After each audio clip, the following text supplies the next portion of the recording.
In today's video, I'm going to show you guys how to resolve if your Windows 10 Start button is not working. So if you attempt to open up your Start menu and it's not opening up, or even if you try right-clicking on your Start button and it's not responding, this tutorial will be for you. So we're going to jump right into it, and we're going to start by right-clicking on our taskbar down here. If you're not sure what your taskbar is, it's basically that long rectangular bar along either your bottom, right, left, or top of your screen. Most people should be at the bottom of your screen. And you want to right click on it and then left click on Task Manager. Left click on more details if your view looked like that. And now you want to go up to the top and left click on the File tab and then left click on Run New Task. Where it says Open in this field, you want to type in CMD, so the letter CMD, and you want to check mark inside where it says Create this task with administrative privileges. Click on OK. Now that we've done that, we can close out of Task Manager.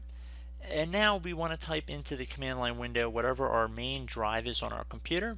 So most people, wherever Windows is installed on, it's going to likely be one of your main drive letters like C or D.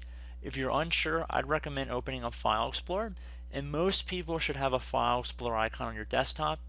Or you could always go back in the Task Manager and run Explorer. So you know what, we're going to do that just in case you don't have the shortcut down here.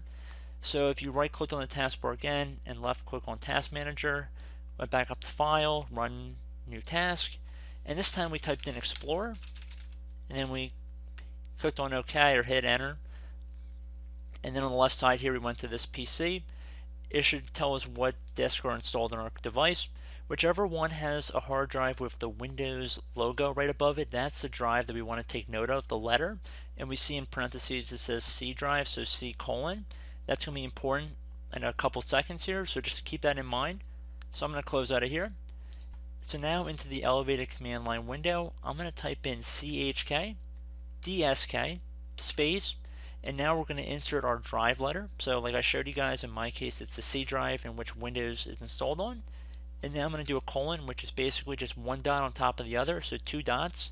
It's not the dot with the comma underneath, it's just the two straight square dots. Then you want to do another space, and then you want to do a /F. So again, CHK, DSK, space. Now I'm going to put my drive letter with the colon, which in my case it's C:, no space in between these two, and then a space in between the colon and the /, and then F comes immediately after the /. There is no space in between those. Then you want to hit Enter. Because our system is currently in use and we're currently using the Windows operating system, we can't really run the scan at the moment, so we're going to have to restart our computer. So in order to do that, we have to type the Y key into the elevated command line window to initiate and schedule this volume to be scanned. And then you want to hit Enter.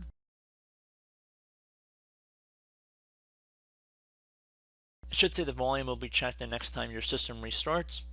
So at this point I'd recommend closing out of any windows you have on your computer that may still be open. And then I recommend restarting your device, and then hopefully that should resolve the problem. If that does not resolve the issue, we're going to go on to like a method 2 that I wanted to briefly go into this video, that if the first one didn't work for you, this should hopefully work for you. So this will involve, after you've restarted your computer, going back to the taskbar down here and right clicking on it, and then left clicking on Task Manager again. Again, if your view looks like this, you want to click on the More Details button down here, and then you have access to the File tab, which you want to left click on, and then left click on Run New Task. Again, we're going to type in CMD. Create this task with administrative privileges. Make sure that is check marked in here. Click on OK. Now we want to type in SFC space /scan now. So again, SFC space /scan, so SCAN now, NOW. There's two N's in here, so don't just think that the one N goes for both scan and now. There's two N's in here, okay? Just want to make that very clear. And once you have it exactly how it appears on my screen, you want to hit Enter on your keyboard. This will begin a system scan. It will take some time, and I would recommend letting the system restart once it is finished. So it definitely will take some time. Be patient. And I do hope that if the first method did not work for you, unfortunately, hopefully this one will. So as always, thank you guys for watching this video, and I look forward to catching you all in the next tutorial. Goodbye.